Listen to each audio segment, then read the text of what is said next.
సికింద్రాబాద్లోని శ్రీ డొక్కలాంబ ఆలయం దాదాపు 160 నుండి 180 సంవత్సరాల నాటి అత్యంత పురాతనమైన శక్తివంతమైన ఆలయం.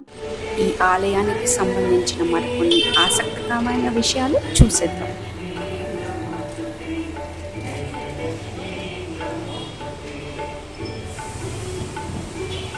డొక్కలాంబ అమ్మవారిని సాక్షాత్తు ఉగ్రరూపిణి అయిన శ్రీ చిన్నమస్తదేవి అవతారంగా భక్తులు కొలుస్తారు. లక్షర్ ప్రాంతాన్ని రక్షించే 7 గ్రామదేవతలలో ఒక్కరిగా డొక్కలాంబ అమ్మవారు పూజలందుకుంటారు.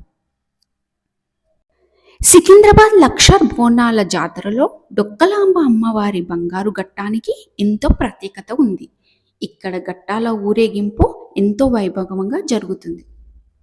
ఉత్సవాల సమయంలో అమ్మవారికి 108 కలశాలతో అత్యంత ప్రతిష్టాత్మకంగా ఘట్టాభిషేకం నిర్వహిస్తారు.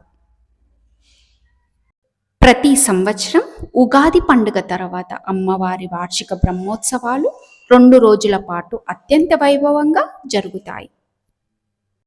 ఎంతో చరిత్ర కలిగిన ఈ ఆలయ పాత కట్టడాన్ని దాదాపు 21 సంవత్సరాల క్రితం సరికొత్తగా అందంగా పునర్నిర్మించారు.